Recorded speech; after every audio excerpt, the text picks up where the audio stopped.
근데 그 처음에 이상하다고 느끼신 그 포인트가 뭔지가 그러니까 그 이상하다고 느끼셨으니까 이제 계속 취재를 해야겠다고 생각을 하신 거 아니에요? 뭐 수사 결과 자살로 뭐 이야기가 됐지 않습니까? 네. 그런데 왜 기자님의 눈에는 그것이 뭔가 이상해 보였냐는 거죠. 소리 때문에 소리. 무슨 소리요? 쿵 소리. 쿵? 네. 거기서부터 출발했어요. 쿵 소리가 뭐예요? 그러니까 제가 이제 김광석 씨가 돌아가신 사실을 알고 네. 세브란스 병원 응급실에 갔어요. 네. 아직 빈소가 차려지기 전인데 1996년 6년 1월 6일 새벽에. 네.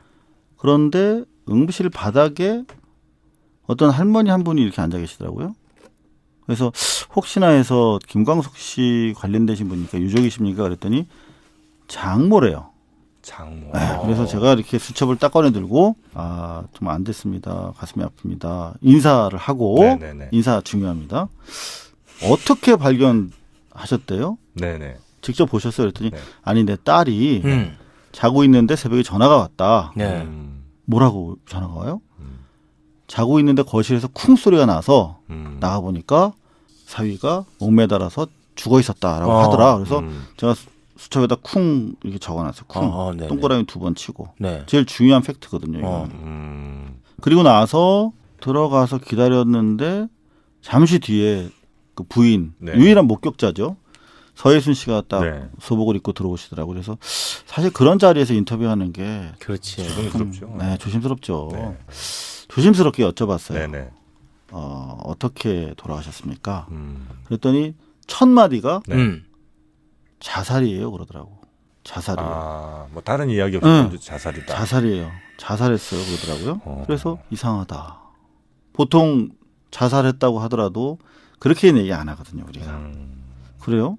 왜 자살하셨대요? 그랬더니 나를 사랑하는 걸 보여주기 위해서 자살했다는 거예요. 나를 사랑하는 걸 보여주기 그래서 위해서? 또 이것도 적었어. 나를 사랑. 발견은 어떻게 하셨어요? 그랬더니 방에서 비디오 보다가 나가 보니까 누워 있었다. 비스듬하게. 가 보니까 목에 줄이 있어서 풀어줬다 이렇게 말씀하시더라고요. 그래서 비디오 시청 이렇게 적어놨어. 그리고 나서 이제 장례 인파 사이를 이제 휘젓고 다니면서 계속 물어봤죠. 이제 여자 관계가 있었다는 얘기는 이제 기자들한테 그 이후에 계속 하시더라고요. 그래서 이제 물어봤죠. 그 질문을 받아서 여자 관계가 있었다는데 그 질문 물어봤다가 뭐 엄청나게 혼냈죠. 장례 치르는데 기자 놈들이 와서 고인을 뭐 이렇게 엄청나게 야단 맞고 근데 한 이틀을 계속 있었어요. 그랬더니 이제 불쌍하잖아요. 밥도 못 먹고 그 상주가 주는 밥도 못 먹지. 그리고 이제 계속 우리 뻗치기 하고 있는데 한 사람 두 사람 오더라고. 그러면서 사실은 이런 게 있었다. 네. 이제 저 영화 속에 나오는 얘기들을 스포 해도 돼요? 본인 영화인데 본인이 스포해도 되냐고 물어보는. 스포 해드려도 돼요? 네. 그럼요. 그것도 이상하네. 내가 허락하는 게 이상하네. 해도 되죠? 해도 돼요. 해도 돼. 안녕하세요. 비수술 탈모치료 발머스 한의원 대표원장 이정환입니다. 환자에 대한 애정으로 탈모 치료를 시작한 지 12년이 지났습니다. 대부분의 탈모 환자들은 비슷한 증상을 호소합니다. 머리가 뜨겁다, 땀이 많다, 피곤하다, 정력이 약해졌다, 생리가 불규칙하다 혹은 통증이 심하다. 탈모에 왜 이런 증상들이 동반될까요? 탈모는 몸이 보내는 이상 신호이기 때문입니다. 탈모, 치료해야 하는 질환이며 치료 가능한 질환입니다. 두피열 탈모, 원형 탈모, 정수리 탈모, 여성 탈모. 탈모로 고민하고 있다면 발머스 한의원. 발모가 돼서 발머스 한의원. 탈모만 연구하는 발머스 한의원. 요즘에 여성 탈모가 어마어마하게 드러나고 있습니다. 남성들도 스트레스가 대단한데 네. 여성이 탈모가 하면 정말 고통스럽죠. 그렇습니다. 그래서 뭐 이렇게 부분 가발 쓰시는 분들도 있고 아예 가발 쓰시는 분들도 있는데 너무 답답하기도 하고 네. 이게 금방 또 잘못 툭 치면 또 날아가니까. 그렇습니다. 제가 연상 한번 만났는데 머리 쓰다듬어 줬다가 벗겨져가지고 정말 서로가 민망했던 일이 있었습니다. 그래서 여성 탈모는 특히 빈 모공이 많아진 특징이 있어서 가급적 빨리 치료하는 게 중요하거든요. 네. 탈모가 왔다면 혹은 올 것 같다면 바로 발머스 한의원을 찾으시면 되겠습니다. 탈모엔 역시 발머스 한의원입니다. 그래서 그때 이제 그런 얘기들을 듣기 시작했어요. 아, 사실 김광석 씨 여자 문제가 아니라 서혜순 씨 남자 문제가 있었다. 바로 직전에. 그리고 매니저로부터 그래서 그 전날 이혼 사실을 통보했었다. 이혼 사실을 통보. 이혼하겠다고. 아. 네. 그런 얘기를 듣기 시작했어요. 그래서 이제 그 크로스 체크가 필요하잖아요. 그렇죠, 네. 그렇죠. 쉽지 않은 일이야 이게. 그렇죠. 물어보기. 당사자한테 확인해야 돼. 아, 요거는 유일하게 너무 이혼을 김광석 씨가 통보했다는데 그분은 고인이 되셨고 통보했다는 얘기를 전해들은 매니저 진술만 있어. 그러면 이제 부인한테 확인해야 되잖아. 그걸 어떻게 해? 장례식장에서. 와, 그래서 기다렸어요. 그리고 이제 경찰 조서를 받는 상황이 됐죠. 며칠 있다가. 누가요? 그 서혜순 씨. 그렇죠. 아내분이요? 그렇죠. 네. 이제 이거 보고서 작성해야 되니까 서혜순 씨를 불렀어 경찰서로. 마포경찰서 형사계로. 네. 그래서 제 옆에 이렇게 앉아 있었어. 아, 기자님도 따라가셨고. 당연히 거기 네. 계속 있었어요. 저는. 네네. 장모님이랑 같이 오더라고요. 그 엄마 네네. 서혜순 씨가. 그래서 제가 이제 서혜순 씨 조사받고 있고 장모님한테 그때 저한테 쿵이라는 말씀하셨는데 다시 한번 얘기해 주셨더니 갑자기 화를 내면서 저 막 따귀를 막 때리더라고요. 내가 그러면- 언제 그런 얘기했냐? 네. 그러면서 수첩을 막 뺐더라고. 그래서 형사 앞인데 그래서 계속 막 저를 때리시면서 수첩을 뺏겼어요 제가. 그래서 이제 형사한테 일렀죠. 저분이 나 때린다고. 경찰서에서. 네. 근데 형사가 봤을 때 할머니니까 그래서 뭐 어떡하겠지.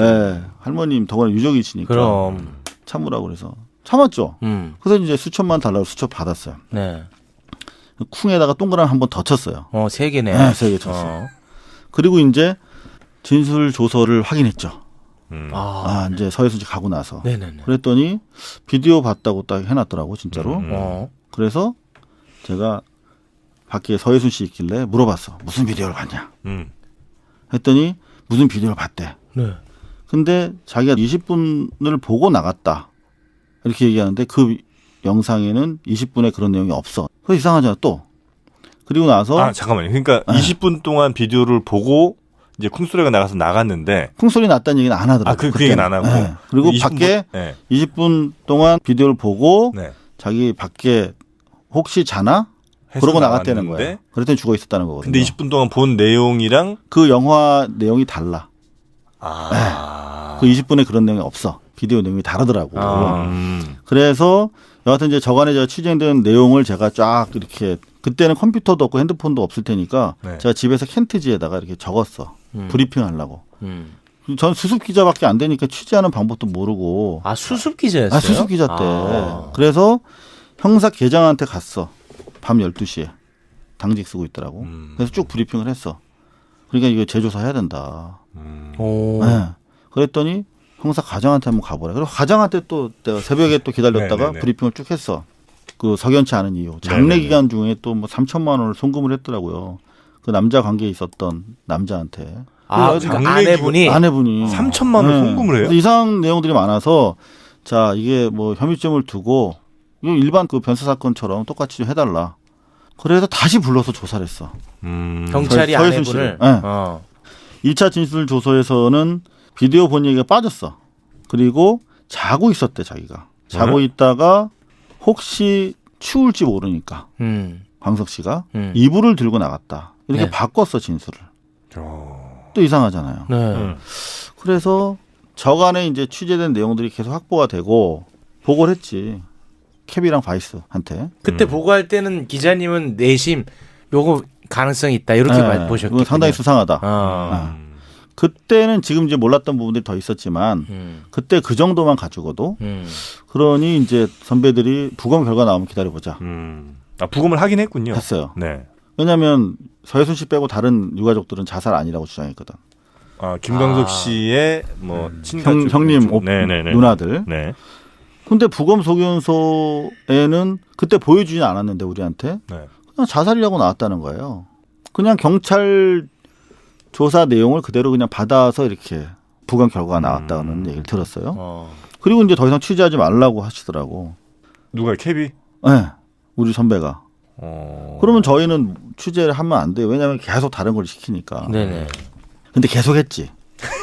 왜요? 이상하니까. 많이 혼났어요 그때도.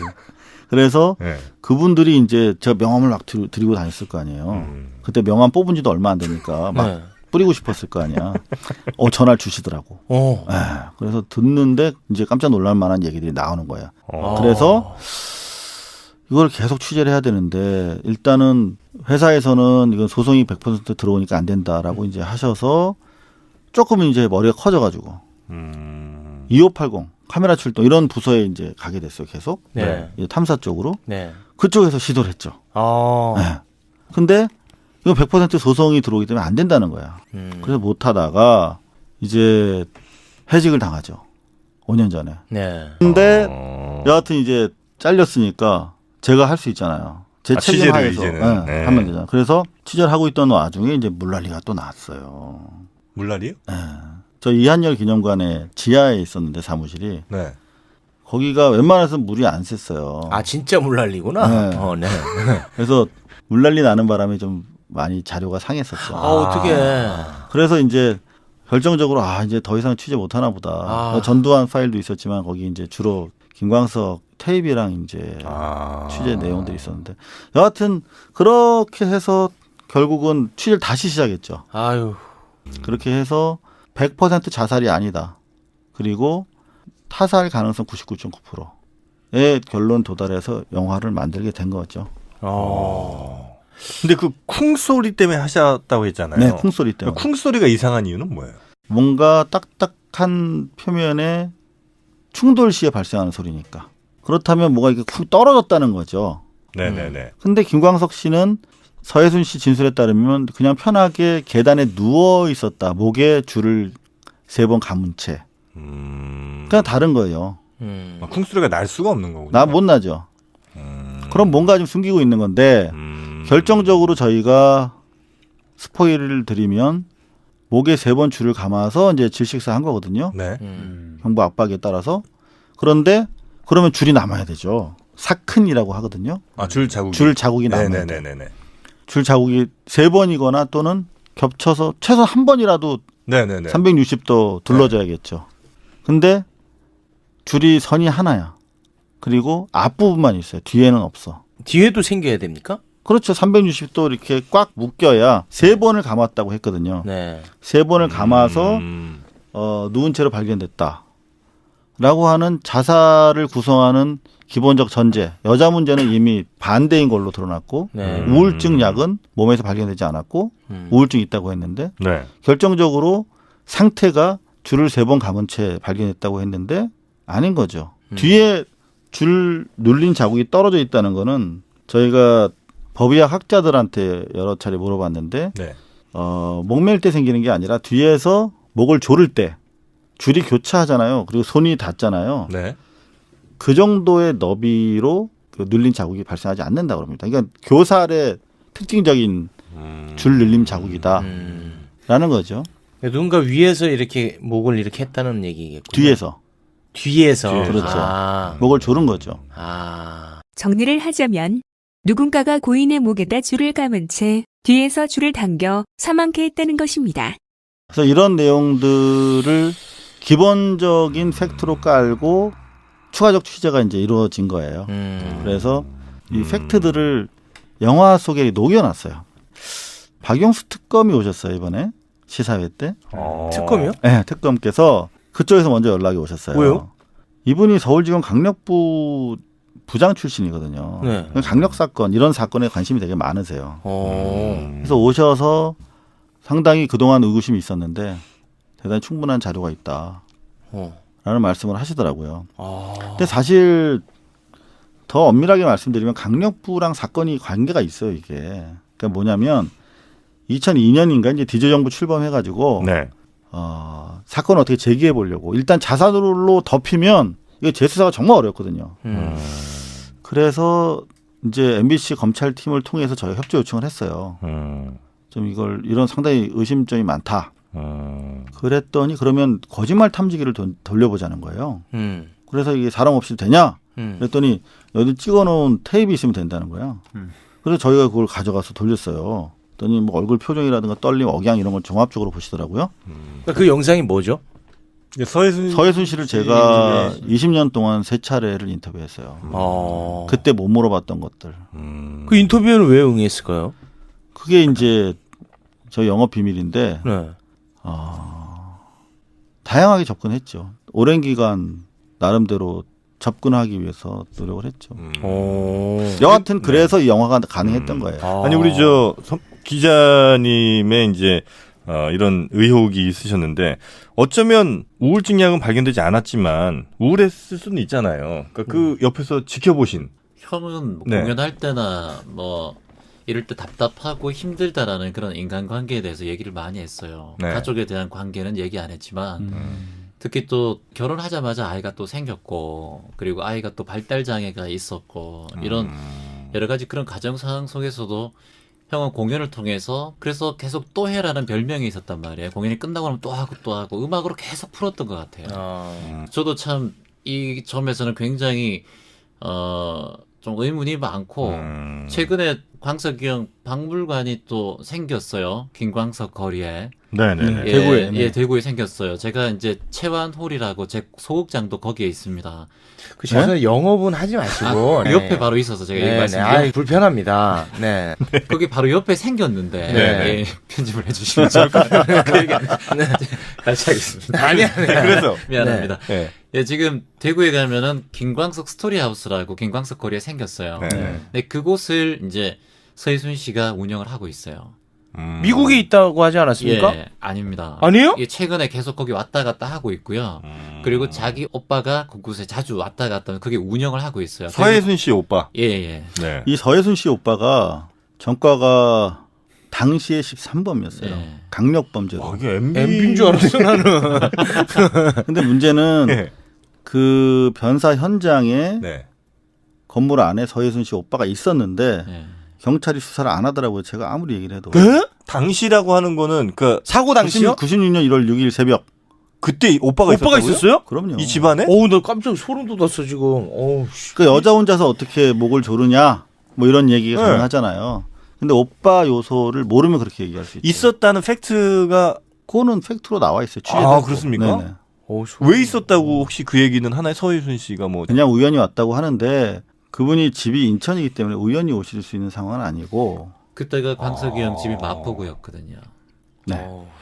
그 오빠가 집에 있었단 말이에요. 소름이네. 근데 그분이 지금 그 지금 거기를 운영을 하고 예, 계시고. 김광석 박물관 형이 있었던 네. 소파라든가 이런 것들 그대로 이제 옮겨놓고 1, 2층으로 해서 이게 지금 중구청과 함께 이렇게 운영하고 있어요. 그러니까 사실 우리 김광석 씨를 사랑하는 팬분들이 잘 모르시는 게 김광석 씨가 마지막 순간에 남긴 기록이 있어요.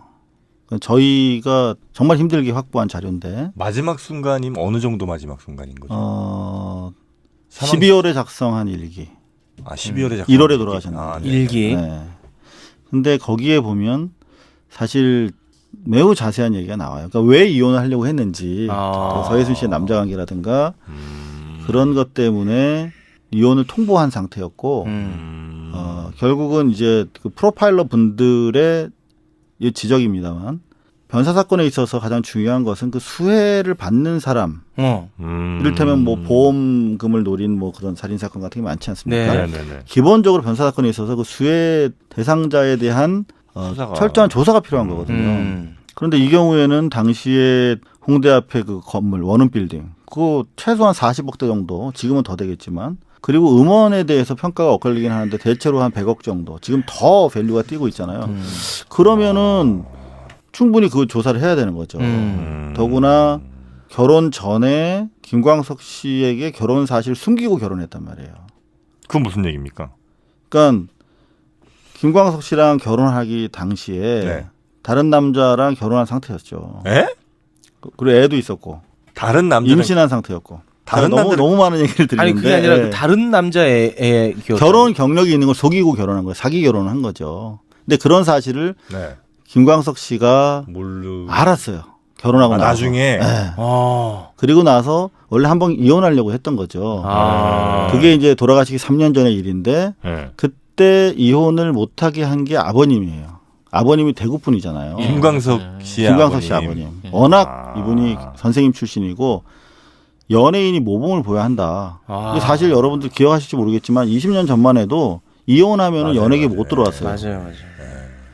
그러다 보니까 이제 음원에 대해서 그 대신 모든 저작권을 아버님한테 넘겨놓은 거예요. 김광석 씨가요? 예. 근데 그런 일을 잘 모르는 거죠, 사람들은. 그것도 조금 이상하네. 그걸 아버님한테 넘기는 경우는 흔치 않잖아요. 왜냐하면 네. 서예순 씨가 이혼하자고 했을 때 네. 모든 건물이라든가 재산 다 줄 테니까 이혼하자라고 김광석 씨가 얘기했을 때 판권까지 달라고 그랬거든. 아내분이요. 예. 아니 자기가 뭔데? 그러니까 서예순 씨의 부정으로 인해서 이혼하자고 한 건데 네. 판권까지 달라고 그러니까 김광석 씨가 이제 완전히 호구 잡힌 거야. 한마디 속된 말로 자기 연예인이니까 이혼을 하면 자기한테 불리하니까 이렇게 요구하는구나. 아니 서예순 씨 이 사람 뭐 하던 분이었어요? 혹시 그 뭐 밝혀진 게 있습니까? 이분은 호텔에서 근무하시는 분이죠. 결혼 전에 호텔에서 근무하셨나요? 네네. 그 전에는 홍콩에서 결혼 생활했었고. 홍콩이요? 네. 그 자세한 얘기가 있는데 그거는 조금 민감한 내용이라 어떻게 만난지는 혹시 아세요? 친구들한테 소개시켜 달라고 그랬어요. 김광석 씨가 막 뜨기 시작했을 때. 근데 서예순 씨가 서예순 친구들한테 여자친구들한테, 동창들한테. 근데 동창들이 반대했죠. 근데 어떻게 자기가 접근을 한 거예요. 여하튼 그래서 이제 그런 일 때문에 김광석 씨는 되게 고통스러워했어요. 사랑했지만이라는 노래를 불러주셨는데 정말 사랑했어요. 김광석 씨는. 아내분을. 그 일기장 마지막 일기장에도 나와요. 너무나 그야말로 사랑하고 오히려 자신을 자책하고 내가 좀 더 사랑해 주면 될 텐데. 정말 순애보의 주인공인데 그 사랑에 희생당한 것으로 저는 보고 있어요. 그래서 이제 이혼까지 가기 직전에 하지만 내가 더 이상은 결혼 생활을 유지하는데 더 이상 이 판권에 대해서는 당신한테 못 주겠다 해서 아버님한테 드린 거예요. 네. 그리고 나서 이제 사망 이후에 결국 아버님한테 뺏은 거죠. 또 뺏겼어요 그거를? 뺏었다는 말을 하면 이거는 100% 명예훼손인데 네. 저는 자신 있기 때문에 말씀드리는 거예요. 뺏긴 겁니까? 뺏긴 겁니다. 아니 그러면 결국은 지금 그 아내분이 갖고 있는 겁니까 권리를? 모든 김광석 초상권, 성명권 이름 쓰는 것도 안 돼요. 우리 영화가 김광석이잖아요. 네. 저는 그냥 소송하라고 그렇게 쓴 거예요. 하라고 일부러 쓴 거라고요? 네. 맞아요, 맞아요. 그리고 저희들도 뮤지컬 할 때나 못 이럴 때 써요. 못 써요. 김광석이라는 이름 자체를. 그 대신 어디든지. 그 대신 네. 포스터는 제 얼굴을 썼어요. 어쩔 수 없이. 그거는 누가 보기 이상호 기자가 김광석인 줄 아시는 분도 계시더라고요. 그러니까 원래 김광석 씨 사진을 쓰고 싶었는데 네. 그렇게까지 하면 이게 아예 출판 자체가 안 된다 그러더라고. 그래서 이름은 김광석으로 하되 사진은 못 쓰고 제 얼굴을 대신 걸어놓은 거예요. 그래요? 네, 그것 때문에 욕은 많이 먹고 있지만 여하튼 이런 내용이 있습니다. 그래서 지금 여러분들이 사랑하고 즐기는 모든 노래들에 대한 저작권, 그다음에 초상권 다 그분한테는 거의 노래가 쏟아지는 방송에서 나올 때마다 서예순 씨한테 거죠. 주머니로 가는 거죠. 네. 그리고 대구 김광석 거리 네. 그 가장 큰 수혜자가 누구였어요? 거기서 대구시에서 로얄티를 줘요. 와. 김광석 이름 사용권. 지금 대구시에서 홀로그램으로 해서 20억짜리 프로젝트를 할 때 저도 참여를 했었거든요. 네. 다 허락을 맡아야 돼요. 하나하나. 원래 홀로그램이라는 게 개발비가 많이 들거든요. 근데 최초의 개발에 실패했다고 들었어요. 그 담당하신 분들도 다 저한테 제보를 주셨어요. 네. 그런데 관계자들이 근데 너무나 많은 돈을 요구해서 못했다. 맞아요. 서예순 씨가. 네. 그리고 이번에도 또 거액이 예산이 들어갔죠. 서예순 씨한테. 저는 여기서 한 가지 궁금한 게 우리 서연이가 있단 말이에요. 김서연이라는 딸이 있어요. 원래 아빠가 사망하고 나면 그 딸한테 가는 건 없습니까? 원래 이제 김광석 씨 예, 아버지가 그 다시 부르기 원투 예. 맞죠? 마지막에 낸 두 앨범이 히트곡이 많아요. 네. 근데 그거를 이제 아버님한테 다 앞으로 해드렸잖아요. 예. 근데 계속 이제 서예순 씨가 협박하고 뭐 힘들게 하니까 그거를 마지못해서 그럼 당신 며느리 당신한테 못 주겠고 내 손녀한테 주겠다. 네. 그래서 손녀한테 줬어요. 근데 지금도 서예순 씨가 모든 걸 권한 행사하고 있죠. 손녀가 성인이 됐는데 26살이거든요. 서연이가. 그래서 26이에요? 예, 벌써? 그럼요. 금치산자라고 해서 아. 그 지금 모든 게 다 서 씨에게 다 가 있다고 이렇게 얘기를 들었어요, 저도. 근데 그 발달장애라든가 금치산자라고 신문 기사도 나고 일부 뭐 대중문화 전문지의 논문도 게재가 됐더라고요. 아, 근데 저희가 취재 과정에서 확인해 보니까 대한민국 법원에서는 금치산자 선고를 내린 적이 없어요. 네, 그렇다고 하죠. 그래서 저희가 봤을 때는 음. 현재 우리 서연이의 안위를 걱정하시는 분이 참 많단 말이에요. 네. 결혼하기 전에 결혼도 한 번 했었고 애를 그냥 낳아서 죽여버렸어요. 영아 살해인데. 예? 영아 살해 경력이 있어요. 누가요? 서혜순 씨가. 영화 살해요? 네네. 그래서 지금 서연이도 위험하지 않느냐 이런 얘기들이 있어서 저희가 조심스럽게 지금 접근을 하고 있습니다. 그 아니 그러면 그 신원. 법적인 처벌을 받았습니까? 아내분이? 하나도 받은 게 없죠. 이번에 저희 영화를 통해서 처음 공개된 밝혀진 거니까. 겁니까? 네. 어우 이게 너무 무섭다 이거. 저도 영화를 통해서 이상우 기자님 이런 취재를 보고서 너무나 깜짝 놀랐어요. 이 얘기는 전혀 모르는 사실이었기 무서워. 때문에.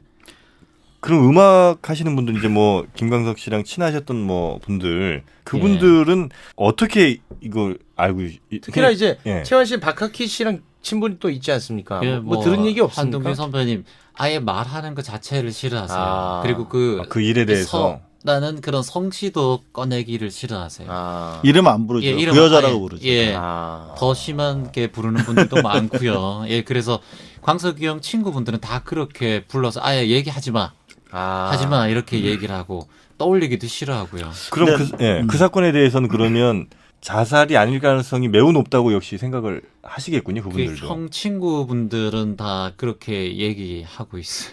예. 굉장히 무섭네요. 어우.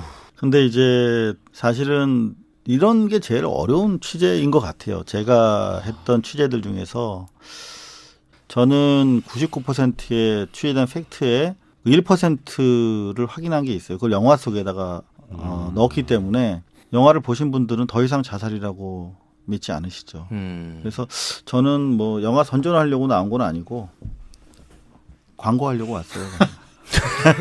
뭐 이상하게 예, 아니, 이상하게 웃기시네. 아니 저는 최욱 씨가 저는 뭐라고 욕할 줄 알았는데 안 하셔가지고 제가 그냥 자백한 겁니다. 아, 지금 약간 최욱 씨가 멘붕 상태. 최욱 씨가 올라가지고요. 무서워가지고. 가만히 계셔서 예. 딴지를 안 거셔가지고 제가 네. 그냥 스스로. 자, 그런데 저희 목표는 김광석 법을 만드는 거예요. 그래서 확실하게 재조사를 해서 김광석 노래가 정말 우리가 편하게 들을 수 있게. 김광석은 우리한테 위로를 주고 있지만 김광석 씨는 과연 지금 어떤 마음일까 생각하면 편하게 듣기 어렵잖아요.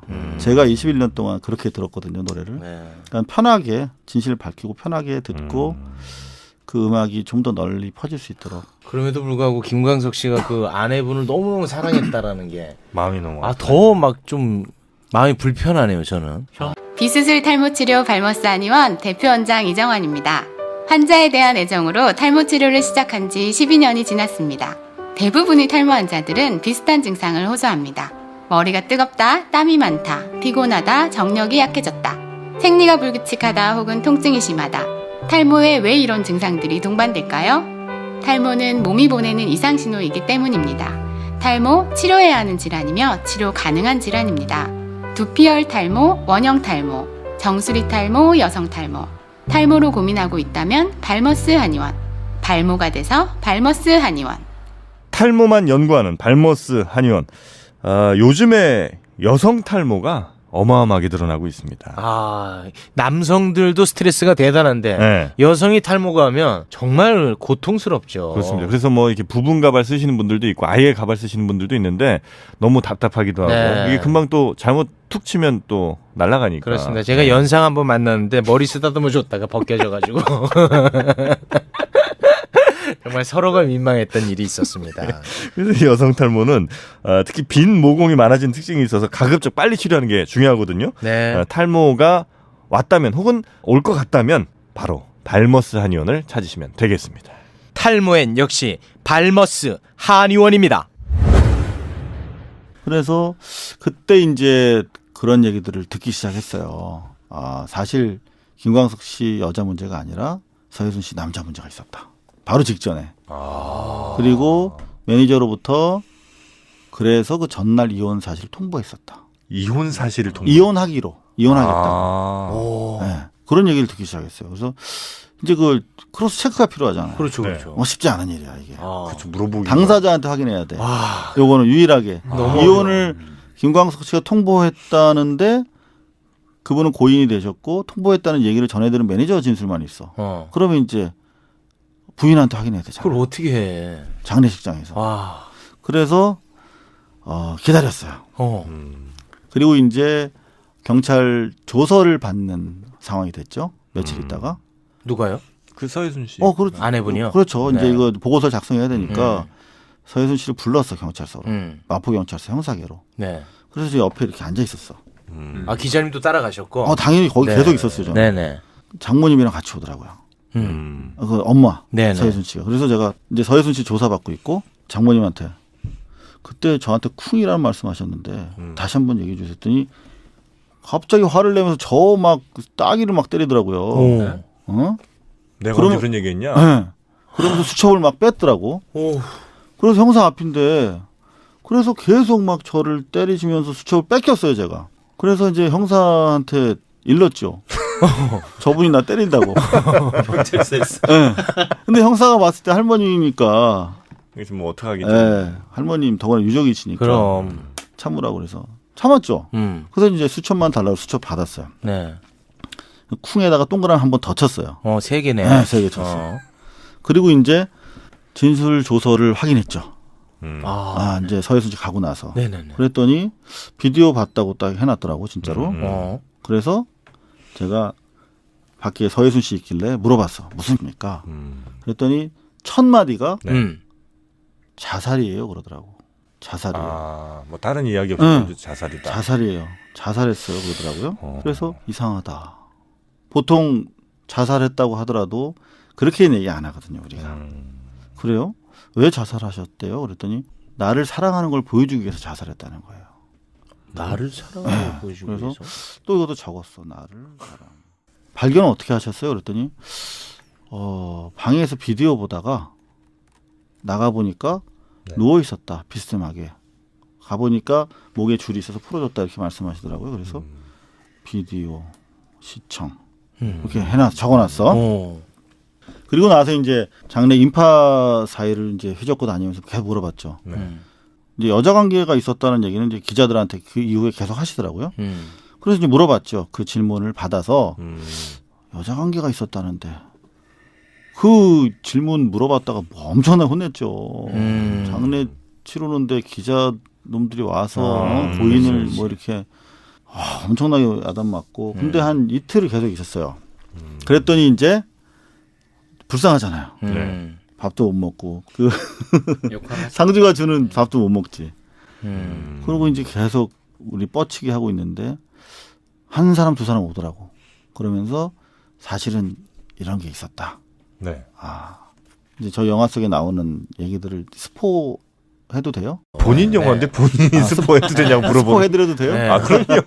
그것도 이상하네. 내가 허락하는 게 이상하네. 해도 되죠? 해도 돼요. 해도 돼. 안녕하세요. 비디오를 봤냐? 했더니 무슨 비디오를 봤대. 네. 근데 자기가 20분을 보고 나갔다. 이렇게 얘기하는데 그 영상에는 20분에 그런 내용이 없어. 그래서 이상하잖아 또. 그리고 나서 잠깐만요. 그러니까 20분 동안 비디오를 보고 이제 쿵소리가 나가서 나갔는데 콩소리 났다는 얘기는 안 하더라고요. 그 얘기는 안 하고. 네. 그리고 20분 밖에 네. 20분 동안 비디오를 보고 네. 자기 밖에 혹시 자나? 해서 그러고 나갔다는 나왔는데 거예요. 그랬더니 죽어 있었다는 거거든요. 근데 20분 동안 본 내용이랑 그 영화 내용이 달라. 그 20분에 그런 내용이 없어. 비디오 내용이 다르더라고.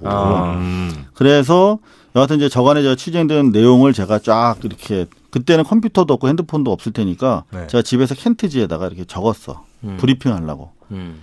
전 수습 기자밖에 안 되니까 취재하는 방법도 모르고. 아, 수습 기자였어요? 수습 기자 때. 아. 그래서 형사 계장한테 갔어. 밤 12시에. 당직 쓰고 있더라고. 그래서 쭉 브리핑을 했어. 그러니까 이거 재조사 해야 된다. 오. 네. 그랬더니 형사 가장한테 한번 가보라. 그리고 가장한테 또 내가 새벽에 또 기다렸다가 네네네. 브리핑을 쭉 했어. 그 석연치 않은 이유. 장례 네네네. 기간 중에 또 뭐 3천만 원을 송금을 했더라고요. 그 남자 관계에 있었던 남자한테. 아, 그래가지고 그러니까 아내분이. 아내분이 3천만 원 송금을 해요? 그래서 이상한 내용들이 많아서 자 이게 뭐 혐의점을 두고 이거 일반 그 변사 사건처럼 똑같이 좀 해달라. 그래서 다시 불러서 조사를 했어. 경찰이 서해순 아내분을. 씨를. 네. 2차 진술 조서에서는 비디오 본 얘기가 빠졌어. 그리고 자고 있었대 자기가. 자고 있다가 혹시 추울지 모르니까 광석 씨가 이불을 들고 나갔다. 이렇게 네. 바꿨어 진술을. 또 아니 근데 그 처음에 이상하다고 느끼신 그 포인트가 뭔지가 전 그러니까 그 이상하다고 느끼셨으니까 이제 계속 취재를 해야겠다고 생각을 하신 거 아니에요? 뭐 수사 결과 자살로 음. 뭐 이야기가 됐지 않습니까? 네. 그런데 왜 기자님의 눈에는 그것이 뭔가 이상해 보였냐는 거죠. 소리 때문에 소리. 무슨 소리예요? 쿵 소리. 쿵? 네. 거기서부터 출발했어요. 쿵 소리가 뭐예요? 그러니까 제가 이제 김광석 씨가 돌아가신 사실을 알고 네. 세브란스 병원 응급실에 갔어요. 네. 아직 빈소가 차려지기 전인데 1996년. 6년 1월 6일 새벽에. 네. 그런데 응급실 바닥에 어떤 할머니 한 분이 이렇게 앉아 계시더라고요.